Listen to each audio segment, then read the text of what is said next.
announcer and director of the Radio Mystery Theater, Don Richards.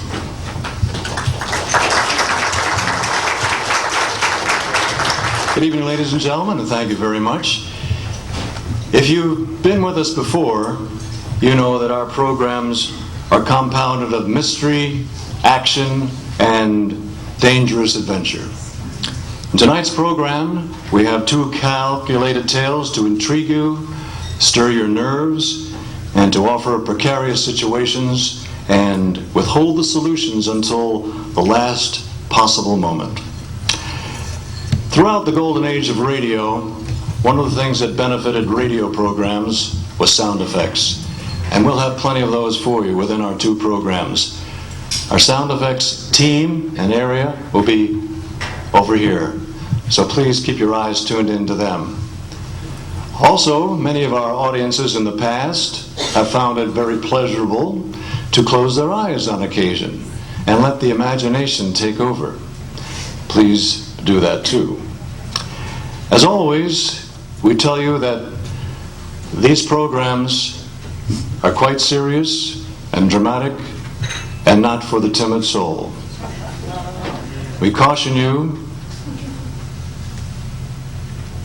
to watch and listen carefully. If you have a problem, please hold hands with the person next to you. It's just about time for the SS Mauravania to get underway.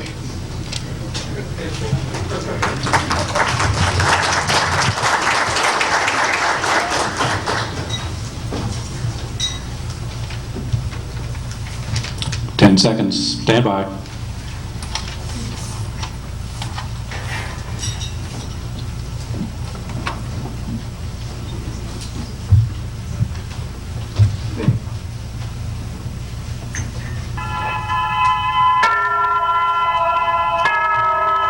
Tonight, the Blue Ridge Arts Council presents another theater of thrills, a tale well calculated to keep you in suspense.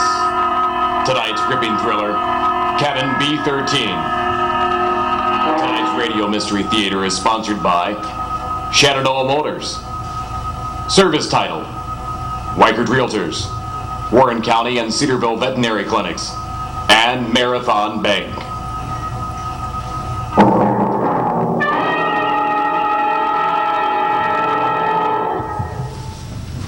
Wouldn't you love to take the mystery out of buying your next car or truck?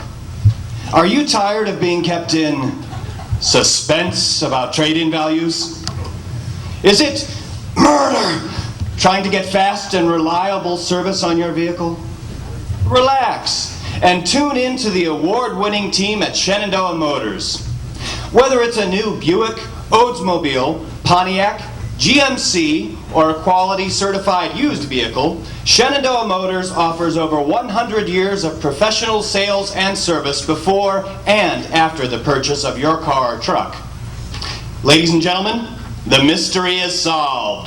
The Oscar goes to the team that makes it happen, Shenandoah Motors! Good evening, ladies and gentlemen, and welcome to the House of Homeowner Horrors. This tale of terror may not be suitable for some members of your family. Listener discretion is advised. Do you know who owns your house? Do you? Or do you just think you do? Or perhaps is there a mysterious unknown lien on it? Could strangers knock on your front door and demand that you get out of their house? Don't keep yourselves in suspense about these and other puzzling questions that leave some grown men quaking in their boots. Call or scream for Service Title and get a policy of title insurance to ease your nagging fears. Service Title can be relied on to settle your nerves as well as doing settlements for your new home. Nerve calming offices can be found in Winchester and Front Royal. Don't call your therapist. Call Service Title.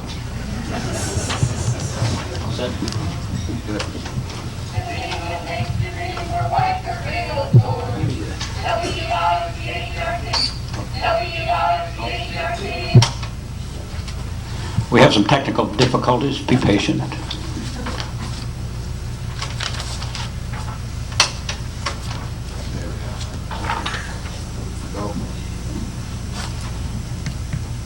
As they used to say in broadcasting, due to operational difficulties, there has been a temporary delay in our show. Please stand by.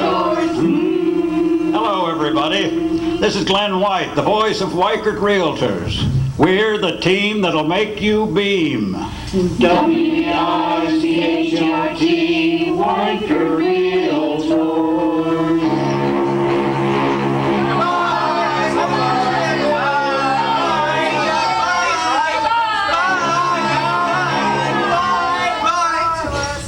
All these people waving goodbye and shouting goodbye remind us that if you are looking for a good buy in real estate, we're the people to call. We have more than 30 highly trained real estate professionals eager to work with you, and we sell more real estate in this area than anybody else. Remember, Weichert sells more because Weichert does more. We're the team that makes you beam. We're Weichert Realtors. W-I-C-H-E-R-T, Weichert Realtors. So, give us a call, 635-8000, or come by for a visit at 824 John Marshall Highway. You'll be glad you did. Why? Because we like you.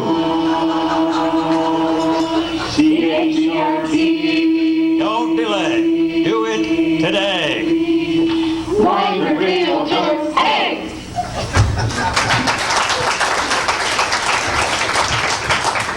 And now listen to Cabin B13.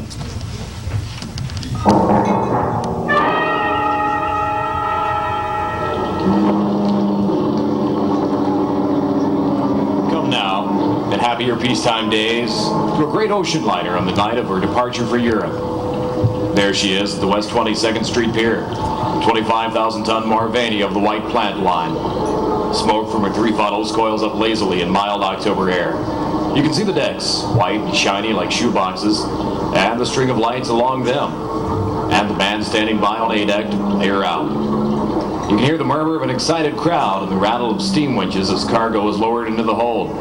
You can see the bustle of activity and the second officer standing at the head of the gangplank as two rather late passengers hurry through the customs shed towards that gangplank. And It's all right, Ricky. We're not too late. No, Ann, I thought we'd be on in time. A honeymoon in Europe. 3 whole months with nothing to worry about. That's right, dear. And you've been my wife for, let's see, practically 5 hours now. We did decide to get married rather quickly, didn't we? So quickly, Ann, that we have to travel on our own passports instead of a husband and wife one.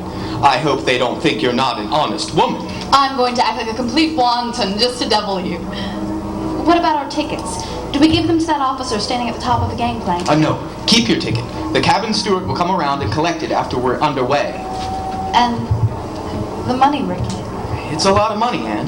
$50,000 in cash. Maybe I'd better turn it in at the purser's office for safekeeping. Yes, maybe you had.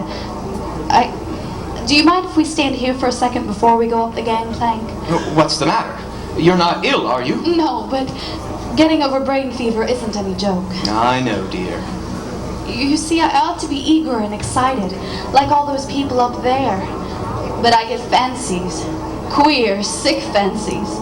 All I can think of is the night and the wind and all the black water in the dark. That's exactly the kind of morbid fancy I'm trying to cure you of. I know, Ricky. I'll be good. Which way do we go? Up the gangplank, through that door there, then down the elevator to B deck. And no more horrors, do you understand?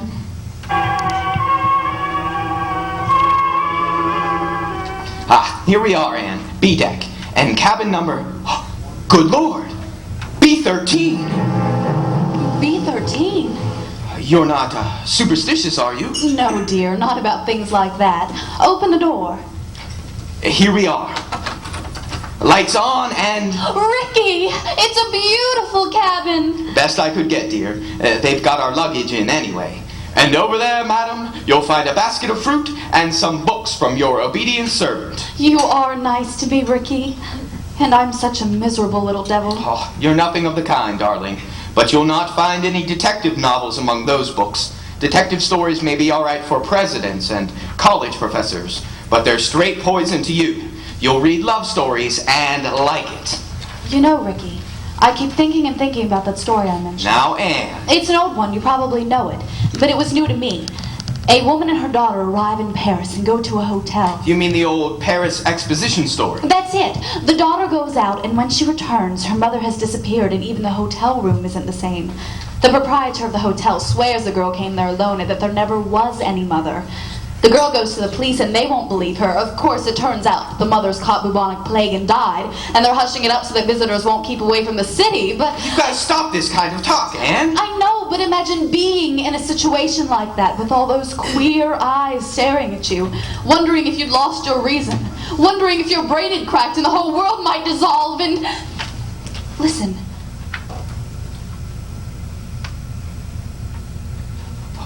That's the last call, Anne. We'll be underway any minute.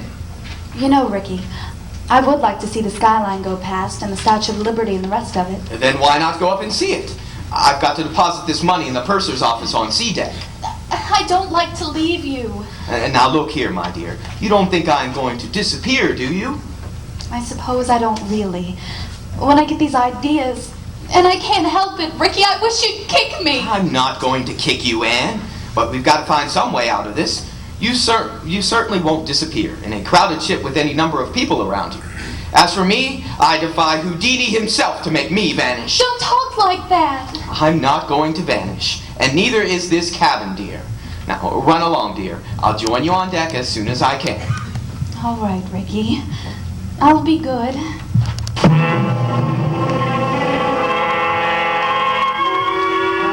In with your gangplank, in with your gangplank. Gangplank in, sir. Close the rails, stand by. Eager people, excited people, happy people, crowding up to the rail to wave goodbye. Nothing to worry about, nothing on their minds except... Except seasickness, madam. Oh, I beg your pardon. I hadn't meant to startle you, believe me. please don't mention it. It was my own fault. I haven't been very well. I noticed it, madam, if you'll forgive me. That is why I spoke to you. As you see by my uniform, I'm the ship's doctor. Dr. Paul Hardwick at your service. I'm Mrs. Brewster, Doctor. Anne Brewster. When does the ship go?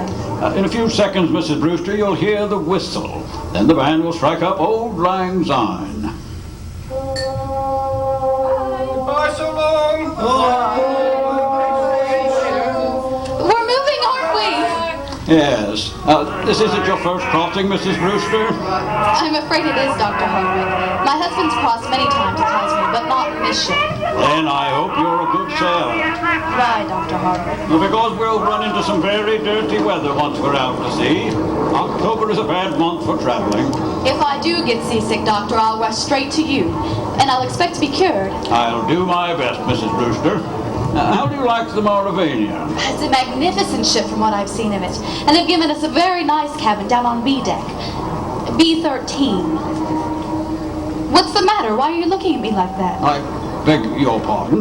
Did you say B13? Yes, of course. Why not? You're quite sure of that, Mrs. Brewster? Yes, of course I'm sure of it. I saw the number on the door. Why not? Because, Go on, Dr. Hardwick. because there's no such cabin aboard this ship.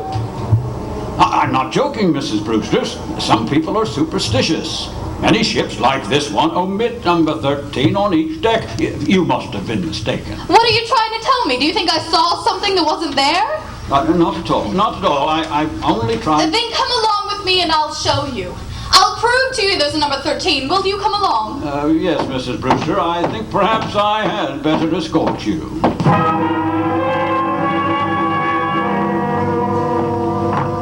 Stewardess! Stewardess! Yes, miss. Yes, ma'am. Coming straight away. Tell me, stewardess, this is B-deck, isn't it? B-deck, ma'am? Yes, ma'am. No doubt about that. Dr. Hardwick and I have been all over this part of the ship looking for cabin number 13. Will you please tell this lady stewardess that there is no cabin 13 on this ship? There's sure to heaven isn't, ma'am, and never has been. I've served aboard the Mauravania a matter of 8 years, and I ought to know. But I tell you, I saw it. I was in there. A big cabin with a private bathroom attached. The walls were paneled in light oak. The furniture was rosewood and yellow satin. And the portholes were like real window. That's not much good, ma'am. No, I'm afraid not. Most of the cabins look like that. In what name was the cabin booked? Brewster, naturally. Mr. and Mrs. Richard E. Brewster. There's no Brewster on my list, ma'am. I tell you, I was in there. They even delivered the luggage. I saw it. Excuse me, ma'am, but I had a look-see in all the cabins I'm in charge of, just to see if the passengers wanted anything. And I don't remember any luggage with a Brewster label on it. Wait a minute. There may be a simple explanation of this. That's better, Mrs. Brewster. I was hoping you might find one. Ricky, that's my husband. Ricky and I have only been married a very short time. When my maid printed the baggage labels, she may have had them made out in my maiden name. I never noticed at the time. Oh, and what name might that be, ma'am? Thornton, Anne Thornton. Oh, Lord, miss, why couldn't you said that before? I remember it well. 2 suitcases and a little trunk. They're in B16. And where's B16? Right behind you, miss. You're standing in front of the door. But what about my husband's luggage? There's no gentleman's luggage in that cabin, miss. Your husband's or any other gentleman's, if you know what I mean. Where's Ricky? What have you done with Ricky? Please, Mrs. Brewster. There's one easy way to settle this. Settle it? How? Look down the corridor. You notice the man coming towards us, the man with the 2 gold stripes around his sleeve? Well? That's Mr. Marshall, our second officer. Did you ever see him before? Yes, of course I have. He was standing at the top of the gangplank when Ricky and I got aboard. Then he may be able to tell us something. Mr. Marshall! Mr. Marshall! Yes, Doctor, what's up? Take a good look at this young lady. Have you seen her before? Seen her before? As a bloke once said to me at a pub in New York, I should hope to kiss a pig I have. Any passenger as pretty as she is gets special attention from the old Marshall eye. You saw her come aboard tonight? Yes, certainly. And, of course, you saw the gentleman who was with her? The gentleman who was with her? Yes. But there was nobody with her. You're quite certain of that, Mr. Marshall? My dear doctor, she was the last of them to come aboard. I'll take my Bible oath there was no other passenger with her. Or ahead of her or behind her if it comes to that. Why are you lying to me, all of you? Please, Mrs. Brewster, lower your voice. I know what this is. It's the old Paris trick like in the story, but you won't get away with it, do you hear? I'll go to the purser! I'll go to the captain! Dear Father in heaven, won't anyone believe me?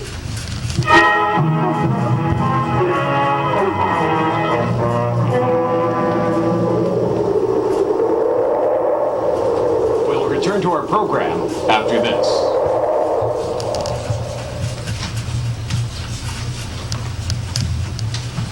Later that night, the SS Morvania is battling a headwind 20 miles off Ambrose Light.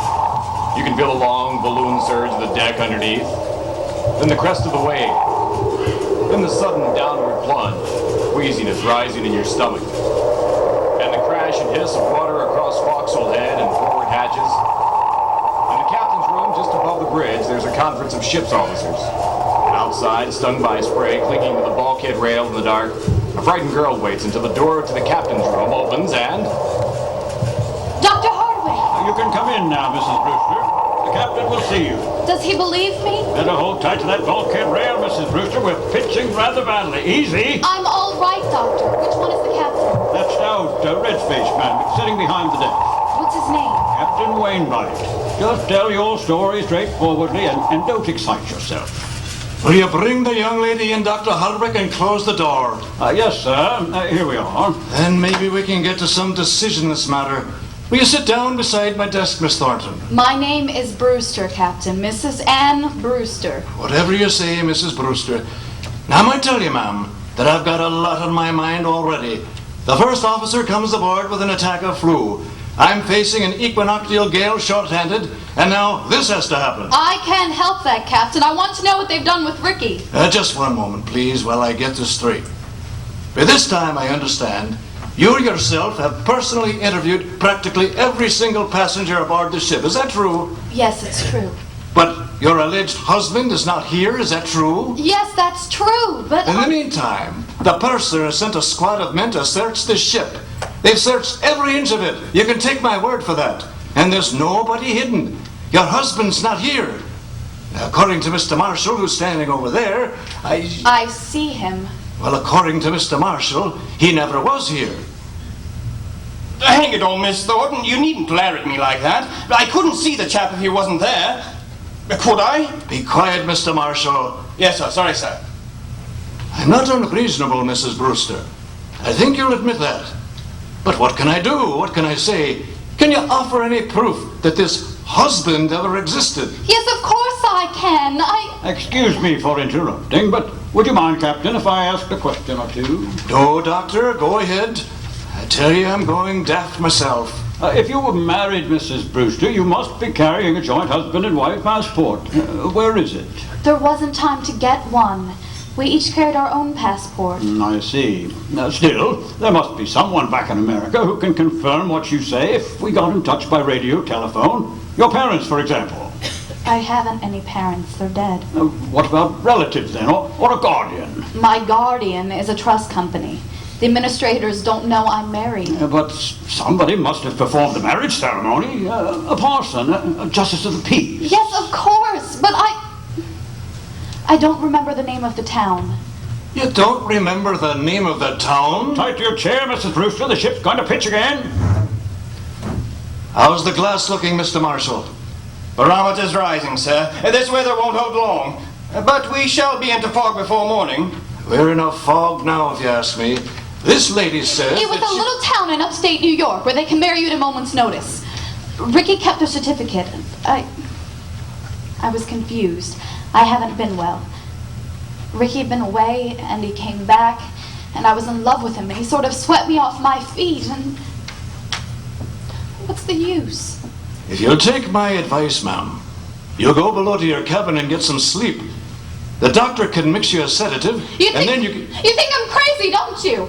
Well, I think you're a little overwrought, ma'am. What I can't understand is why she plays such a filthy trick. It can't be the bubonic plague this time. Bubonic plague, ma'am? Who said anything about the bubonic plague? Never mind. You're all against me, except maybe the doctor. But I'll show you. I'll prove it to you. I am going downstairs, and I don't want anybody to follow me. Good night, all of you. Wow, I'm glad that's over. Now look here, Mr. Marshall. Do you think it's quite safe to trust her out there alone? I don't know, sir. She's as mad as a hatter, if you ask me. You think she might do something foolish? I think she might chuck herself overboard if we're not very careful. What's your opinion, Doctor? I can give you my opinion, gentlemen, in a very few words. That girl is as sane as you are. Wait How a can minute, you I say can't that, believe you're Doctor? saying that. Wait, hear what I have to say. I shared your own belief at first, but I've been talking to her all evening. I've heard the whole story. And there's not a psychopathic trait in her nature. She firmly believes in this husband. Yes, Doctor, and a lot of people firmly believe the Napoleon. But they get stuck in loony bins just the same. This matter is not precisely a joke, Mr. Marshall. I tell you, this man exists. Or did exist. What do you mean, Doctor? Did exist? Suppose he's been murdered and thrown overboard. Murdered and thrown overboard? Why? If you remember, Richard Brewster was carrying a very large sum of money in cash, his wife's wedding gifts, and practically all her inheritance. He meant to go to the purser's office, but perhaps he never got there. That money might have been a great temptation to her. To whom? To a stewardess, perhaps, or even to a ship's officer. Exactly what are you getting at? Numbers on doors can be changed easily enough. Just print a small card, put it in the metal slot on the door. I still want to know what you're driving at. If you use your intelligence, gentlemen, I think you can figure out how a man can be made to vanish into thin air and why Mr. Marshall saw no other passenger.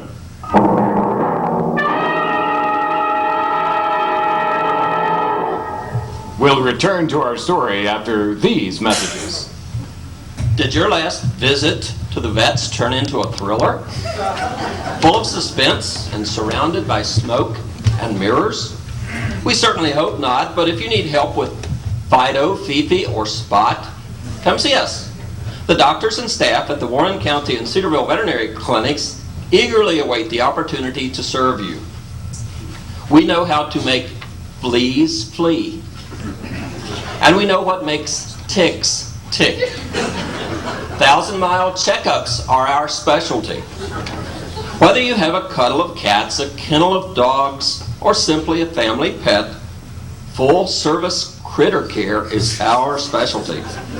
And don't forget to spay and neuter your pets.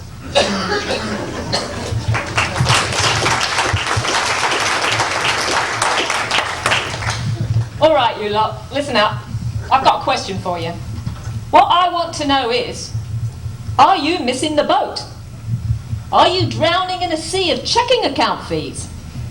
Are you lost in a fog with no local port? If so, put away your life preservers, rescue is at hand. Book your passage and welcome aboard the SS Marathon Bank, where there's no checking account fees to sink your ship. And with Marathon's new easy access plan, you can keep all your accounts shipshape 7 days a week, 24 hours a day. Marathon stewards are never out of touch. So, come aboard the SS Marathon Bank with convenient lifeboat stations for you in Front Royal, Winchester and Woodstock, where the captain and crew go the distance for you. And now, back to cabin B13. 4 o'clock in the morning, the hour of suicides and bad dreams. The gale has subsided, the sea is calm. The SS Mauravania creeps blindly at barely 8 knots through a thick and strangling fog. The whole ship is dark and scaled up in sleep. There's no sound and all that mournful dimness except when the foghorn cries out a warning overhead. Even cabin B16 is dark. Ann Brewster, still fully dressed, lies in an uneasy doze across one of the berths, her head almost touching the inner cabin telephone when... What was... I thought I heard... The telephone. Yes, hello? It's me, Ann. Take it easy now. Ricky, where are you? Shh. Keep your voice down. What happened to you, Ricky? Are you hurt? No, I'm not hurt. But he nearly got me. Who nearly got you? Listen, dear, I can't explain over the phone, and I don't dare come down to you. Can you meet me up on deck? Yes, of course. Where? Do you know the boat deck? Which one is that? The top deck, where all the lifeboats are slung. Yes, I know it. Go to the starboard side. That's the right-hand side facing forward. And find the 4th lifeboat from the aft companionway. There's a thick fog and nobody will see us. I'll be right there. Ricky? Ricky! He's gone. Excuse me, miss, but I thought I heard somebody talking in here. Stewardess, what are you doing up at this time of the night?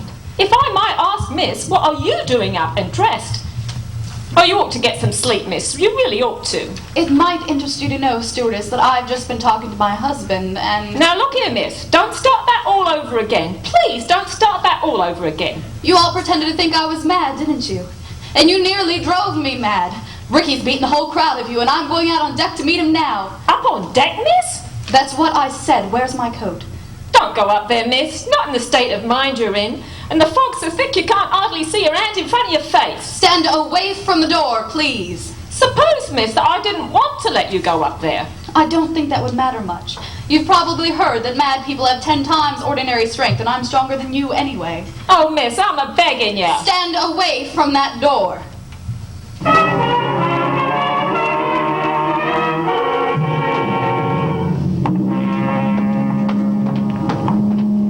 This is the boat deck, unless I've completely lost my bearings.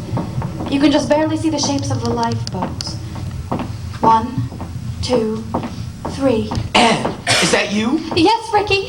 Ricky, darling, where are you? Here, duck your head under the lifeboat and take my hand. But isn't it horribly dangerous out there on the edge with no railing along the ship's side? Don't worry, Ann. I won't let you fall. Ricky, put your arms around me. I've been so frightened and miserable I almost did throw myself over the side. Look out! You caught me just in time, Ricky. I'll say I did. What did you trip over? There's a big piece of iron grating with a rope through it lying on the deck. In this fog. It would be fatal if either of us fell overboard now. We're well aft near the propellers. The suction would carry us into the propeller blades and... Listen. I can't hear anything except the foghorn. But I can. There's someone walking along the deck, and I can see a flashlight moving in the fog. You're quite right, my friend. You can see a flashlight. Dr. Hardwick, What are you doing here? At the moment, young lady, I'm covering both of you with a revolver. Please don't move. So you were in the conspiracy, Dr. Hardwick. What conspiracy? The whole ship's conspiracy to say Richard Brewster didn't exist. My dear young lady, you can set your mind at ease. There never was any ship's conspiracy against you. The people you spoke to were perfectly honest. Including Mr. Marshall, I suppose. Yes, including Mr. Marshall. Now look here, what's this all about? He was telling the truth when he said nobody came up the gangplank with me. Or before me, or after me. I beg your pardon, that is not what Mr. Marshall said.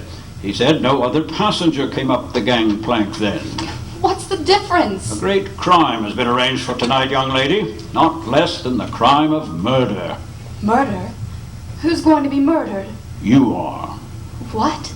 That, I repeat, is what has been arranged. But there is no conspiracy. There is only one criminal. And who is the criminal? The criminal is that man standing beside you, your so-called husband. Ricky? Dr. Hardwick, do you know what you're saying? Yes, Marshall, of course, did see someone walk up the gangplank loitering behind you. But he never dreamed of associating that person in any way with you. The person Marshall saw was, well, have you guessed it? No. He saw a ship's officer returning from shore, leaving civilian clothes. A ship's officer? Yes. That man's name isn't Richard Brewster. His real name is Blaney, and he's the first officer of the Mauravania. Are you trying to tell me? The captain can identify him. He's actually British, although he can fake an American accent very well. He's already got a wife in England, and he's planning to join her with the $50,000 he got from you. I don't believe this! Ricky, why don't you say something? He planned it very cleverly, I admit. He never let you know he was a ship's officer, did he? He's been away for some time, naturally. He persuaded you to marry him in a hurry, naturally. Ricky? Is this true? He had the money, you see. All he did was hang a dummy number on the cabin door, remove it later, put on his uniform, and walk away with his own luggage. Wait, I remember. Captain Wainwright told us the first officer came aboard tonight. With a bad attack of flu, yes. Our friend couldn't be seen in public until after he'd disposed of you. The best thing was to convince everybody you were insane, as he nearly did. Then, when you went overboard tonight... They would all believe it was suicide. Exactly. But I suspected this Brewster from the beginning because he told such an obvious lie. You quoted him as saying he had never traveled on the Mauravania, yet he could direct you all over the ship and even knew where the purser's office was. So, I went to his cabin, found it empty, searched it, and found your $50,000. Look out, Dr. Hardwick! What's wrong? What's wrong? Put it down, you fool! Angry. Oh my God, he's going to Put throw it down, at you fool! Put it down! He fell overboard! That was the weight he was going to use in sinking your body. But they'll pick him up, won't they? They'll stop the ship and... What's that? The propellers. The ship's propellers. They have sharp blades, Miss Thornton. They'll suck him under. I can't stand this! It won't be easy, I know. But that cold-blooded swine planned a crime in the fourth dimension, which for you would have been death in the fourth dimension. Believe me, my dear, it is better this way.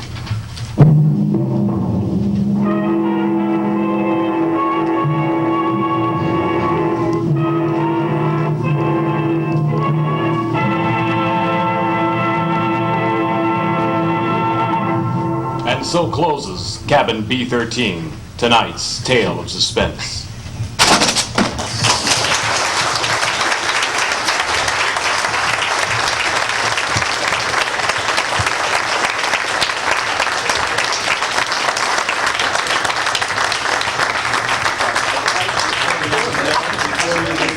I'd like to introduce the cast. Leaving now is Ray Grimm, spokesman extraordinaire. Mr. Marshall was Rich Adams. All stewardess, Susan L. Kelly. I don't know how she ever helped that out. Ken Kanesh, Mr. Brewster. Glenn White, Dr. Hardwick. Our sound effects team, Judith Wordsworth, and Shay Parker, who was also our narrator, and a great talent here in Warren County, Amy Nicholson.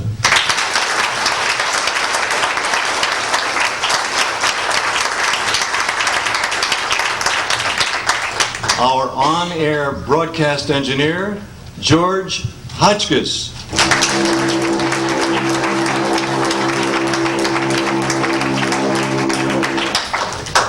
We'll have a 10-minute intermission, and then we'll return to Suspense and 3 o'clock.